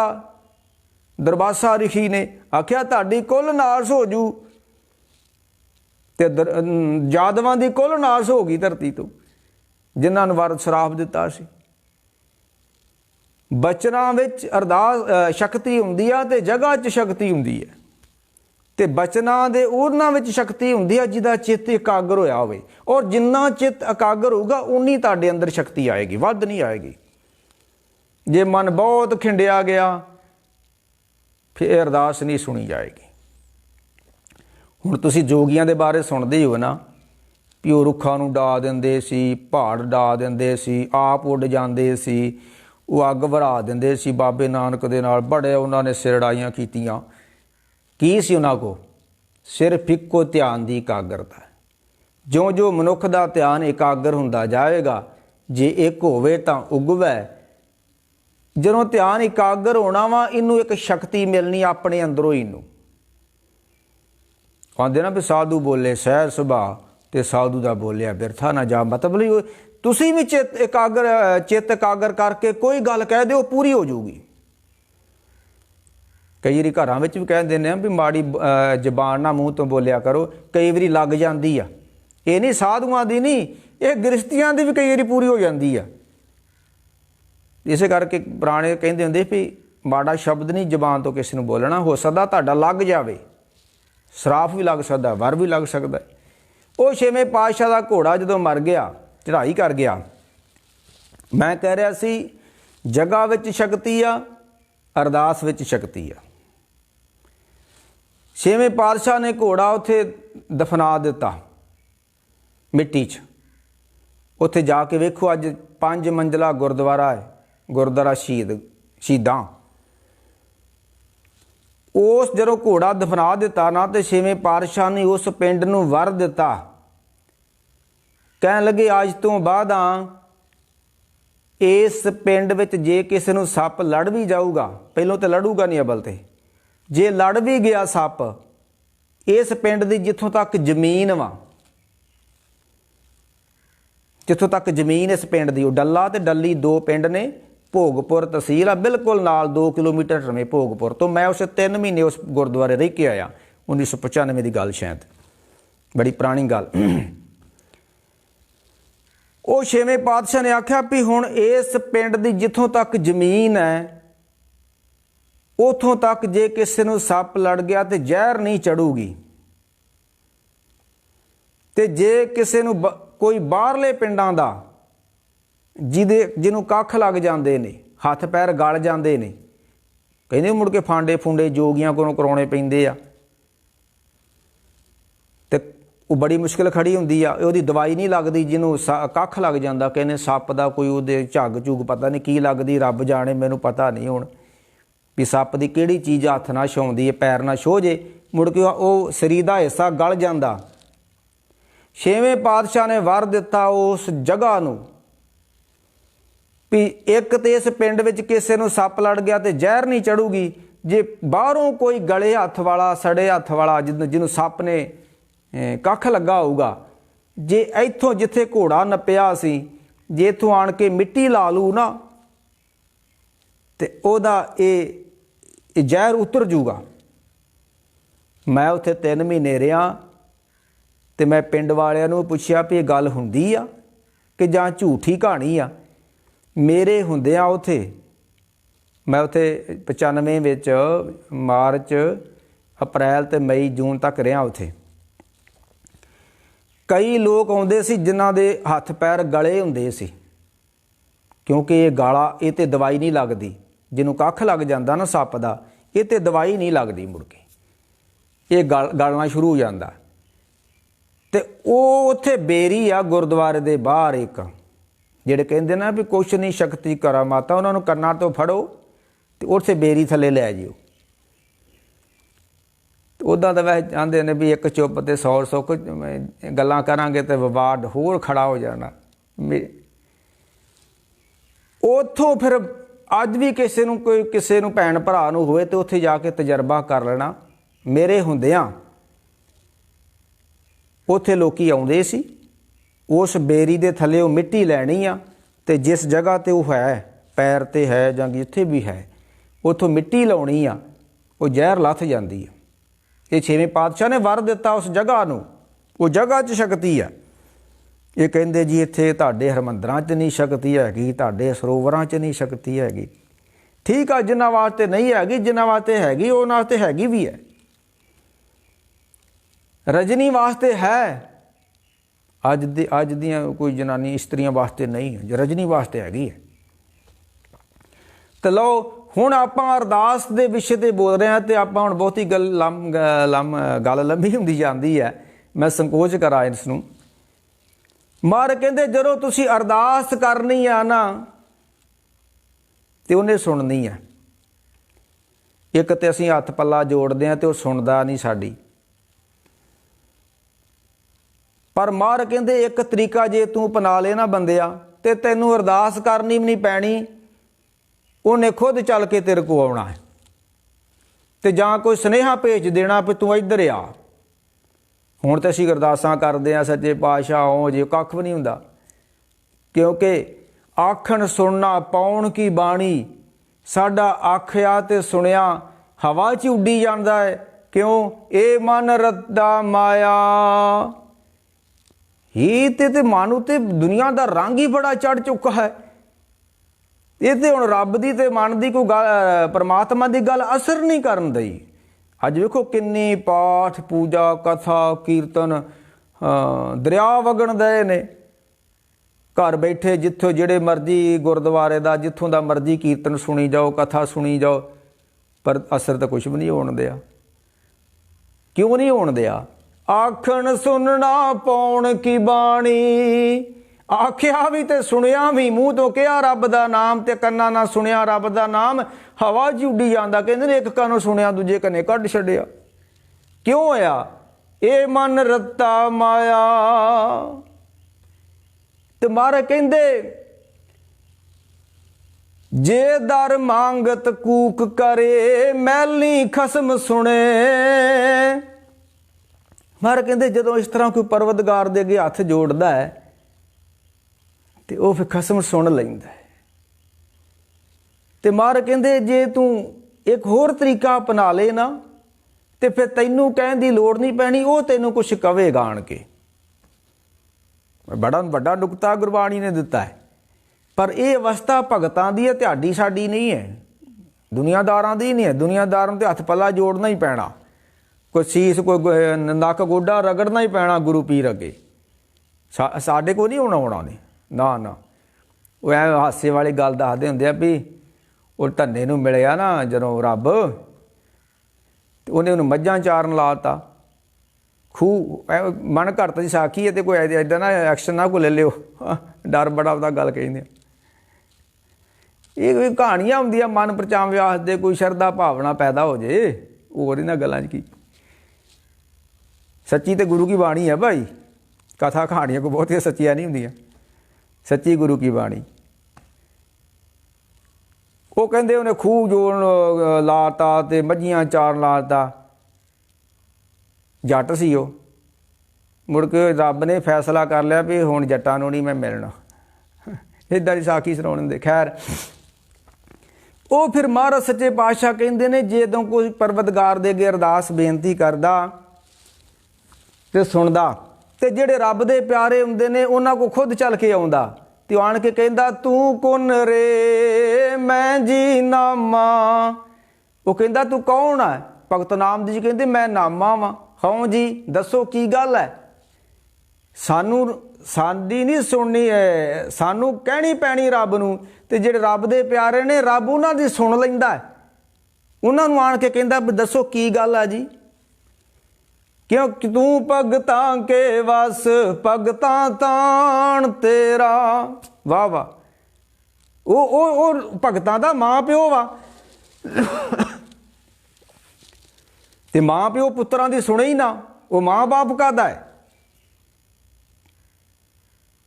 ਤੂੰ ਮੇਰਾ ਮਾਤਾ, ਤੂੰ ਮੇਰਾ ਪਿਤਾ, ਤੂੰ ਮੇਰਾ ਬੰਧਪ। ਹਾਂਜੀ, ਉਹ ਭਗਤ ਨਾਮਦੇਵ ਕੋ ਆ ਗਿਆ, ਕਹਿਣ ਲੱਗਾ ਤੂੰ ਕੌਣ ਰੇ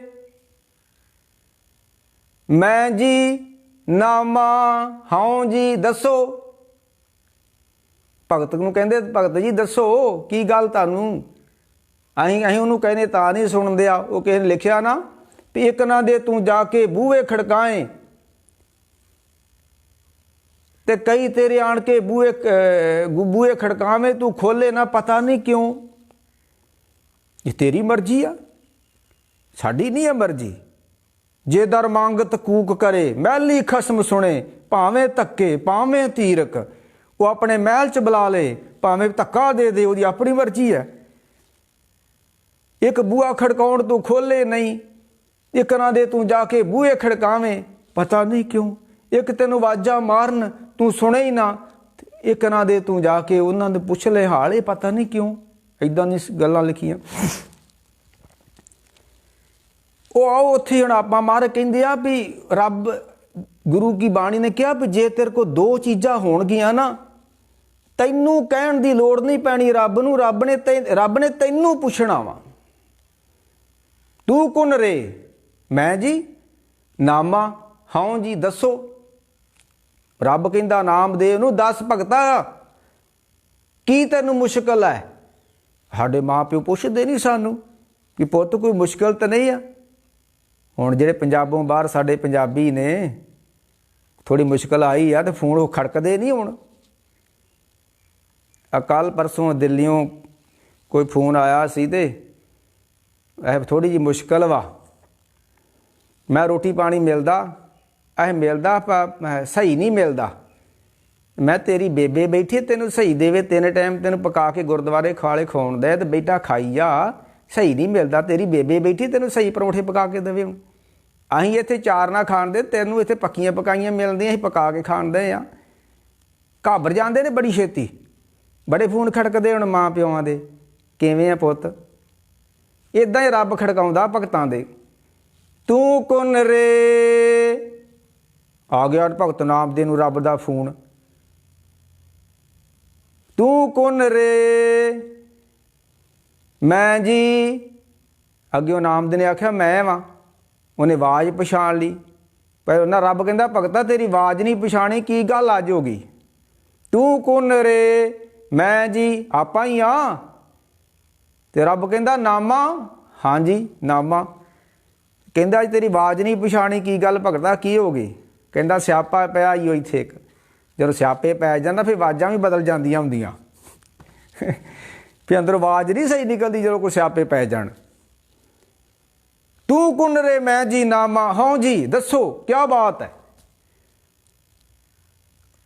ਆਲਾ ਤੇ ਨਿਵਾਰਣਾ ਜਮ ਕਾਰਣਾ, ਆਹ ਸਿਆਪੇ ਹੀ ਨਹੀਂ ਮੁੱਕਣ ਦੇ ਘਰਾਂ ਦੇ, ਹੋਰ ਅਸੀਂ ਕੀ ਕਰਨਾ ਹੀ ਉੱਥੇ। ਫੜ ਲਓ ਹੀ ਨਹੀਂ ਮੁੱਕਣ ਦਈ। ਹੁਣ ਰੱਬ ਨੇ ਆਖਿਆ ਫੜ ਲਓ ਨਾ ਕਰੋ, ਕਿ ਰੱਬ ਦਾ ਨਾਂ ਧਿਆ ਲਓ 2 ਮਹੀਨੇ ਅੰਦਰ ਬਹਿ ਕੇ, ਕੁਛ ਨਹੀਂ ਹੋਣਾ। ਇਹ ਧਰਤੀ ਇੱਥੇ ਰਹਿਣੀ ਆ, ਤੇ ਬਹੁਤੀ ਫੜ ਲਓ ਤੇ ਨਾ ਜਾਓ। ਬੜਾ ਕੁਛ ਧਰਤੀ 'ਤੇ ਪਿਆ। ਸਰਕਾਰ ਕਹਿੰਦੀ 5 ਸਾਲ ਦੀ ਸਾਡੇ ਕੋਲ ਕਣਕ ਹੈਗੀ, ਬਹਿ ਕੇ ਖਾਓ। 7 ਸਾਲ ਝੋਨਾ ਨਹੀਂ ਮੁੱਕਣਾ, ਤੇ 5-5 ਸਾਲ ਦੀਆਂ ਅਸੀਂ ਜੁੱਤੀਆਂ ਆਪਣੇ ਘਰਾਂ 'ਚ ਖਰੀਦ ਕੇ ਰੱਖੀਆਂ ਹੋਈਆਂ। ਕੁਛ ਨਹੀਂ ਹੋਣਾ। ਰੱਬ ਕਰੋ ਬੈਠੇ ਜਿੱਥੇ ਹੈਗੇ ਹੋ। ਮੌਕਾ ਦਿੱਤਾ ਰੱਬ ਨੇ ਖੁੱਲ੍ਹਾ, ਵੀ ਤੁਸੀਂ ਭੱਜ ਨਹੀਂ ਸਕਦੇ, ਭੱਜੋਗੇ ਤੇ ਬਾਹਰੋਂ ਡੰਡਾ ਪੈਣਾ ਤੁਹਾਨੂੰ। ਅੰਦਰੇ ਬੈਠੇ ਰੱਬ ਕਰੋ। ਕਿਆ ਮੌਜ ਬਣੀ ਪਈ ਹੈ। ਉਹ ਮੈਂ ਕਹਿ ਰਿਹਾ ਸੀ, ਉਹ ਭਗਤ ਜੀ ਕਹਿੰਦੇ, ਰੱਬ ਕਹਿੰਦਾ ਚਲੋ ਆਪਾਂ ਹੁਣ ਅਰਦਾਸ, ਆਪਾਂ ਕਹਾਣੀ ਮੁਕਾਈਏ, ਕਹਾਣੀ ਲੰਮੀ ਹੁੰਦੀ ਜਾਂਦੀ। ਉਹ ਫਿਰ ਗੁਰੂ ਕੀ ਬਾਣੀ ਕਹਿੰਦੀ ਹੈ, ਸਿੱਖਾ ਜੇ ਤੂੰ 2 ਕੰਮ ਕਰ ਲੈ ਨਾ, ਤੇ ਤੈਨੂੰ ਨਹੀਂ ਰੱਬ ਨੂੰ ਕੁਛ ਕਹਿਣਾ ਪੈਣਾ। ਰੱਬ ਨੇ ਆਣ ਕੇ ਤੈਨੂੰ ਪੁੱਛਣਾ ਵੀ ਦੱਸ ਕੀ ਬਾਲਦਾ। ਉਹ ਕਿਹੜੇ 2 ਕੰਮ ਨੇ ਜਿਹੜੇ ਸਿੱਖ ਨੇ ਕਰਨੇ ਨੇ? ਸਤ ਸੰਤੋਖ ਹੋਵੇ ਅਰਦਾਸ, ਸਤ ਸੰਤੋਖ ਹੋਵੇ ਅਰਦਾਸ। ਸਿੱਖਾ ਤੇਰੇ ਕੋ ਇੱਕ ਸੱਤ ਹੋਵੇ, ਸੱਤ ਮੈਨੇ ਦਾਨ, ਤੂੰ ਆਪਣੀ ਕਿਰਤ ਕਮਾਈ ਚੋਂ ਦਾਨ ਕਰਦਾ ਹੋਵੇਂ। ਤੇ ਦੂਸਰਾ ਤੇਰੇ ਕੋ ਸੰਤੋਖ ਹੋਵੇ। ਤੇ ਜਦੋਂ ਇੱਕ ਤੇਰੇ ਕੋ 2 ਚੀਜ਼ਾਂ ਹੋਣਗੀਆਂ ਨਾ, ਤਾਂ ਸੁਣ ਸੱਦ, ਉਹ ਫਿਰ ਤੈਨੂੰ ਸੁਨੇਹਾ ਭੇਜੂਗਾ। ਤੈਨੂੰ ਕੋਈ ਸੁਨੇਹਾ ਭੇਜਣ ਦੀ ਲੋੜ ਨਹੀਂ। ਉਹ ਆਖੂਗਾ ਆ ਇੱਧਰ ਕੀ ਚਾਹੀਦਾ, ਪੁੱਛਿਆ ਢਾਡੀ ਸੱਦ ਕੇ ਕਿਤੇ ਅਰਥ ਤੂੰ ਆਇਆ। ਉਹਨੇ ਸੱਦਣਾ ਵਾ।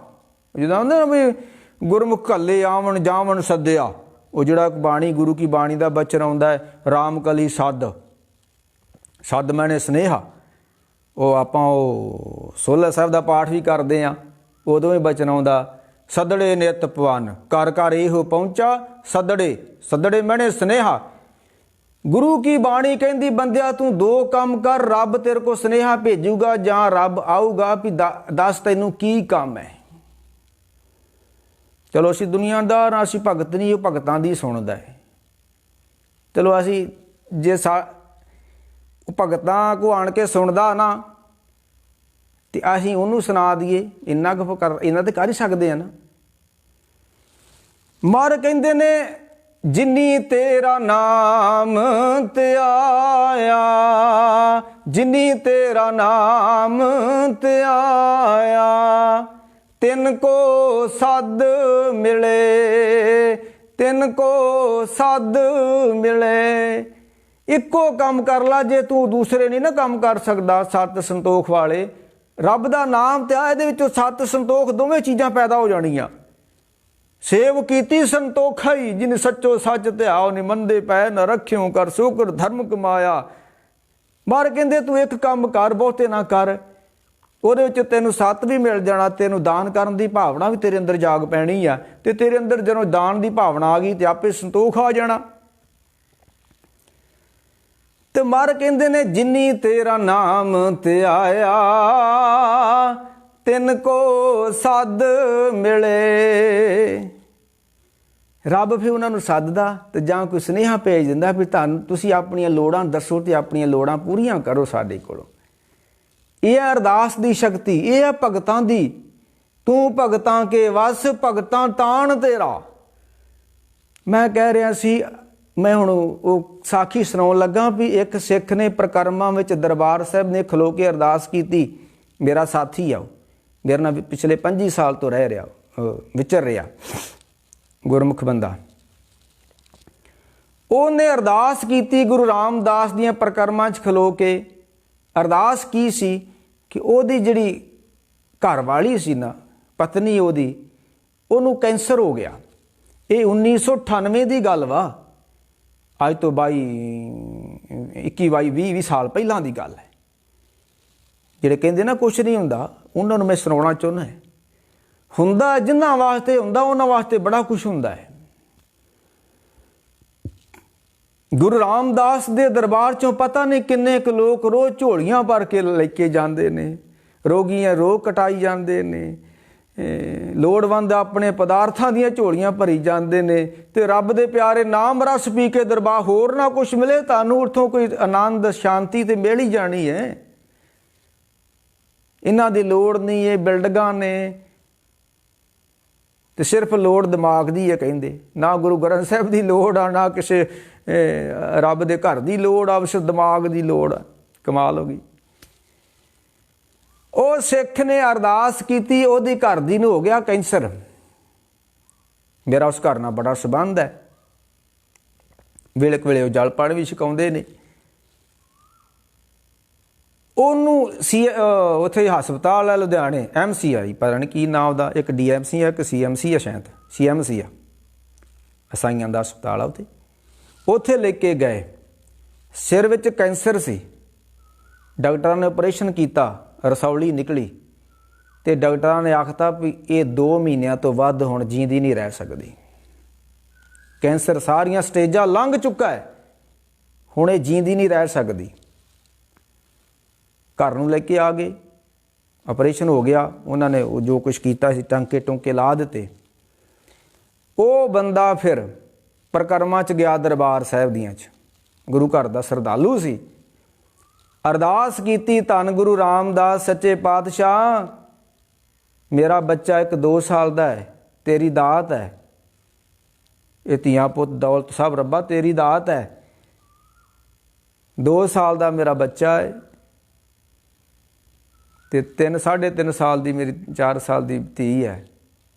ਸੱਚੇ ਪਾਤਸ਼ਾਹ ਜੇ ਭਾਣਾ ਵਾਪਰ ਗਿਆ, 2 ਸਾਲ ਦੀ ਮੋਹਲਤ ਦਿੱਤੀ ਡਾਕਟਰਾਂ ਨੇ ਮੇਰੀ ਘਰਵਾਲੀ ਨੂੰ।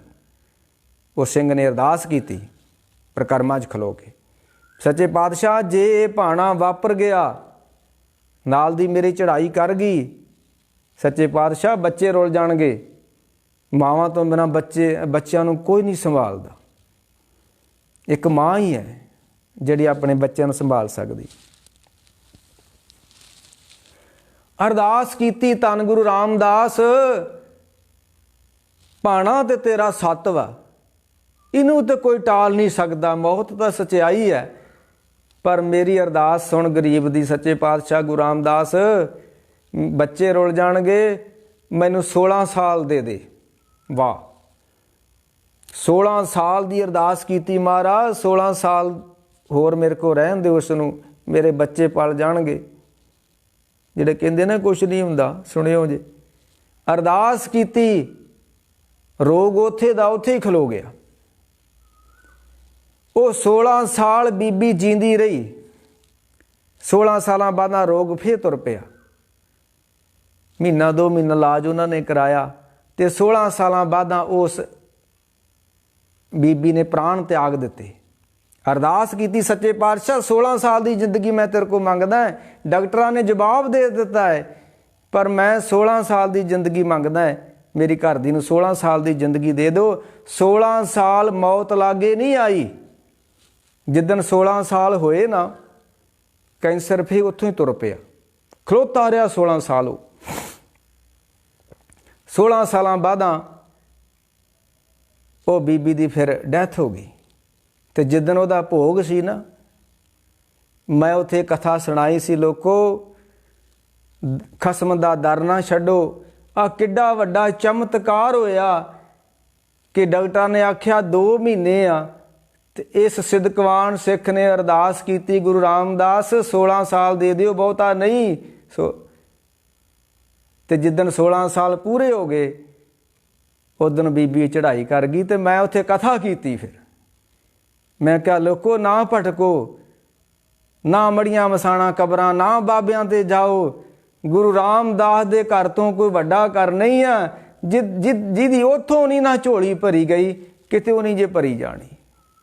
ਇਸ ਕਰਕੇ ਮਹਾਰਾਜ ਕਹਿੰਦੇ ਨਾ,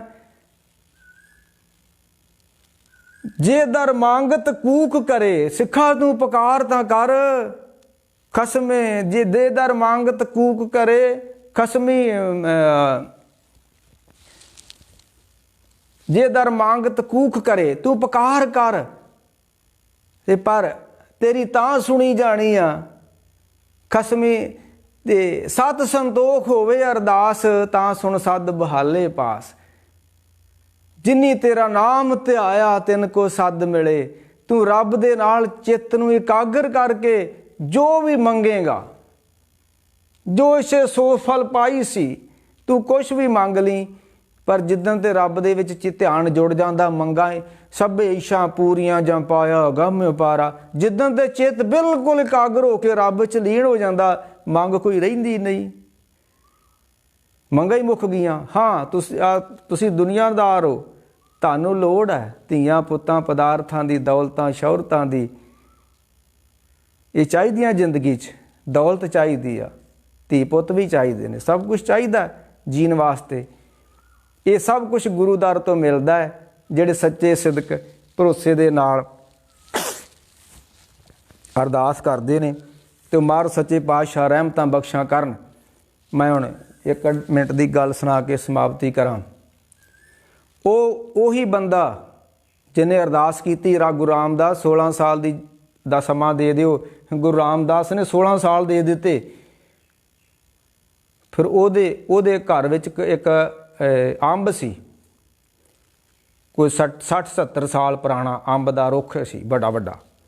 ਉਹਨੂੰ ਅੰਬ ਨਹੀਂ ਸੀ ਲੱਗਦੇ, ਪੁਰਾਣਾ ਹੋ ਗਿਆ ਜਾਂ ਕੁਛ ਹੋ ਗਿਆ। ਅੱਜ ਕੱਲ੍ਹ ਤੁਹਾਨੂੰ ਪਤਾ ਫਿਰ ਪ੍ਰਦੂਸ਼ਿਤ ਹੋ ਗਿਆ ਸੀ, ਇਹ ਧੂੰਆਂ ਹੀ ਇੰਨਾ ਹੋ ਗਿਆ ਸੀ ਵੀ ਇਹ ਕੋਈ ਫੁੱਲ ਫਲ ਲੱਗਣ ਨਹੀਂ ਸੀ ਦਿੰਦਾ ਰੁੱਖਾਂ ਨੂੰ।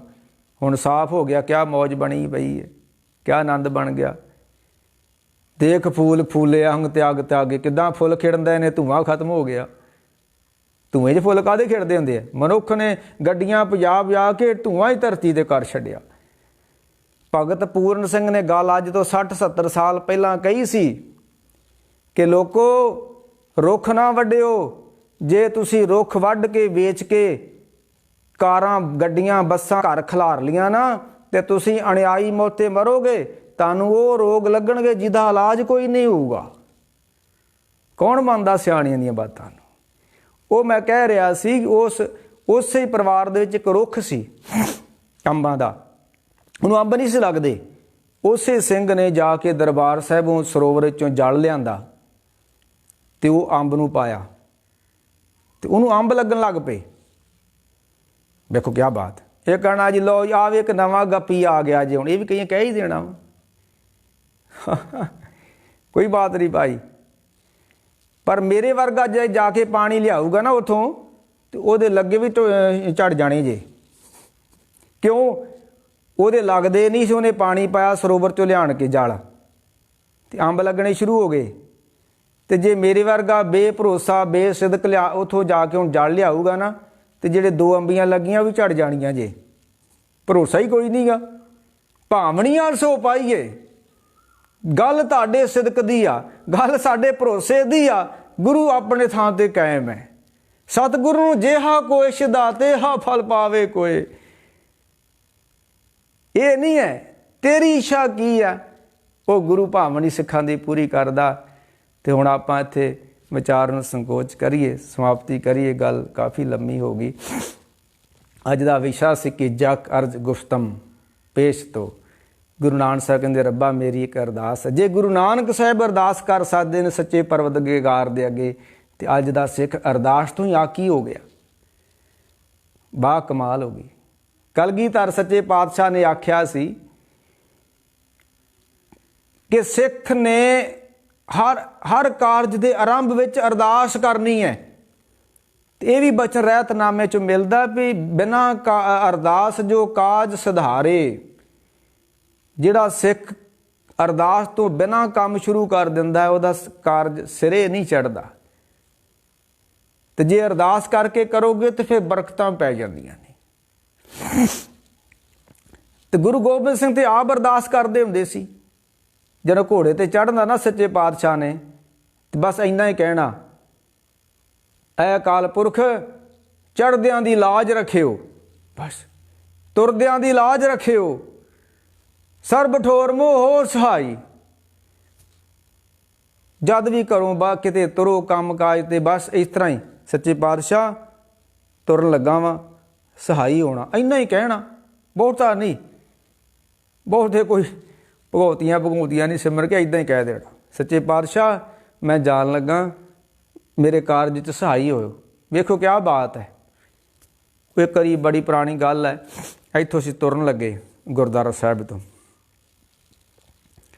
वो बंदे ने काली पाती, काली काली चो असीं इत्थों तुर गए ते अरदास ना कीती, क्योंकि तुर लग्या माड़ा मोड़ सच्चे पातशाह दे अगे खलो जाईदा, सहाई हो जांदा परवरदिगार। अरदास ना कीती ते इत्थों अजे अद्धा किलोमीटर नहीं बाहर गए तो मैनूं चेता आ गया भी ओह काली काली च महाराज दे अगे नमस्कार नहीं कीती गई, अरदास नहीं होई। ते मन पता की कहंदा, ਇਹ फेक ही आ, तू किहड़ा दूर जाना, ये छोटे दे काम दी काहदी अरदास हुंदी। मन विच इदां दा हंकार आ गया जां मान आ गया, मन ने पलटा के परा मार दिता ते 10 किलोमीटर नहीं गए तो कार रुक गई। कार स्टार्ट ही ना होवे, मुड़ के ट्रैक्टर मगर पा के लियांदी, क्या कार नहीं स्टार्ट हुई मुड़ के। इस करके वो दिन तो बाद आ फिर ये 60 वज गई भी भावें कोई बाहर सब्जी खरीदण भी जाना, कुछ भी करन जाना, सच्चे पातशाह चले आ, रस्ते विच वाध घाट सहाई होयो। जो कोई चीज़ खरीदण जाओ ना, तुसीं अरदास बेनती करके जाओ तो वेखो चीज़ तुहानूं वधिया, बाजार चों तुहानूं वधिया चीज़ मिल जाएगी। बस इदां ही खलो के बस इस तरह ही अपने गुरु दा, सच्चे पातशाह गुरु नानक साहिब, गुरु गोबिंद सिंह इस कारज वास्ते चलिया वा, सहाई होयो। तो जे उस गुरु काहदा जिहड़ा सिख दा सहाई ना होवे, वो गुरु काहदा जो सिख दी सहायता ना करे, तो वो सिख ही काहदा जिहड़ा गुरु अगे अरदास ही ना करे। ठीक है ना, भी उस गुरु काहदा जिहड़ा मक्खण शाह वांगू सहाई ना होवे, तो वो सिख ही काहदा जिहड़ा मक्खण शाह वांगू अरदास ही ना करे, वो सिख ही काहदा। दोवां दे गुरु भी सच्चा होवे ते सिख भी सच्चा होवे, गुरु भी सुने तो सिख भी करे, ते मैली खसम सुने, वो सुन लैंदा है भाई, अपने दी ते जरूर सुनदा है। साहब कृपा करन, ये मन विच संकल्प आया सी कि क्योंकि अज समा जिहड़ा बड़ा नाजुक जा रहा है, नास्तिकता बहुत प्रचार हो रहा है, कोई लोड़ नहीं जी अरदासां दी, नहीं नहीं अरदास सिख दे जीवन का हिस्सा है। हर समय प्रसादा छकना जां छक के मुड़ के आखना सच्चे पातशाह जल पानी आपदा छकिया, किरपा कीती, इस तरह गांह भी किरपा करदे रहो। रात नूं ना तुसीं जे तजर्बा कर लियो, जे किसे नूं शक वा ना इन्हां गल्लां ते तजर्बा कर लियो, रात नूं तुसीं अरदास करके आखियो सच्चे पातशाह मैं ਇੰਨੇ ਵਜੇ ਅੰਮ੍ਰਿਤ ਵੇਲੇ ਠਾਲ ਦਿਓ ਮੈਨੂੰ। ਹੁਣ ਤੁਸੀਂ ਤੇ ਕਹਿਤਾ ਤੇ ਹੁਣ ਫਿਕਰ ਉਹਨੂੰ ਆ ਜਿਹਨੇ ਠਾਉਣਾ।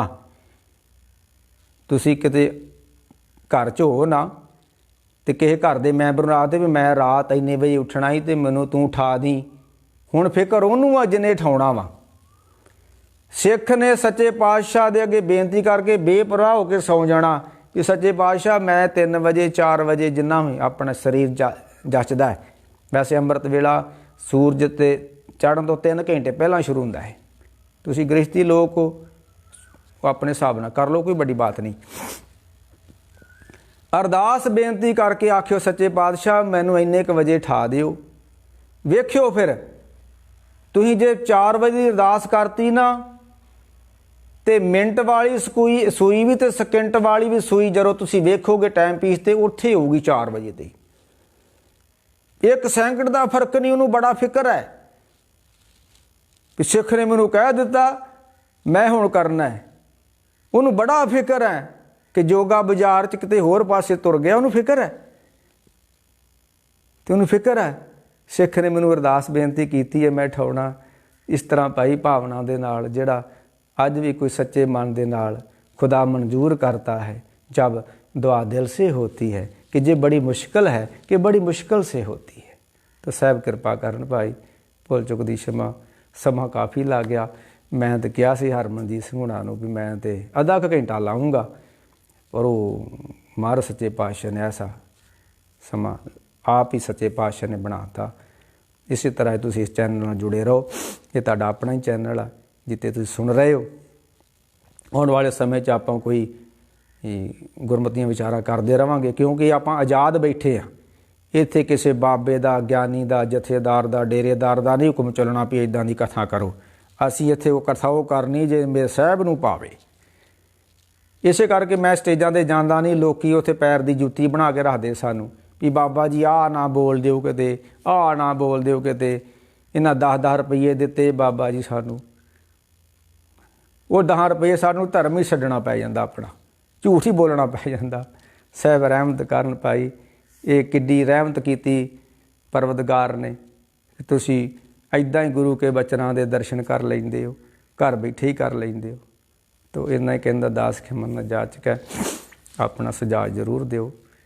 ਅਤੇ ਆਉਣ ਵਾਲੇ ਸਮੇਂ 'ਚ ਫਿਰ ਜੇ ਤੁਹਾਡੀ ਕੋਈ ਮੰਗ ਹੋਵੇ, ਕਿਸੇ ਗੁਰੂ ਦਾ ਇਤਿਹਾਸ ਆਪਾਂ ਸ਼ੁਰੂ ਕਰ ਲਈਏ, ਕੋਈ ਕਥਾ ਸ਼ੁਰੂ ਕਰ ਲਈਏ, ਜੋ ਤੁਹਾਡੀ ਮੰਗ ਹੋਊ ਦਾਸ ਉਸੇ ਤਰ੍ਹਾਂ ਹਾਜ਼ਰ ਹੋਊਗਾ। ਪਰ ਰੋਜ਼ ਨਹੀਂ, ਮੇਰੇ ਕੋਲ ਸਮਾਂ ਹਫ਼ਤੇ ਬਾਅਦ ਜਾਂ ਚੌਥੇ ਪੰਜਵੇਂ ਦਿਨ ਆਪਾਂ ਕਰਾਂਗੇ।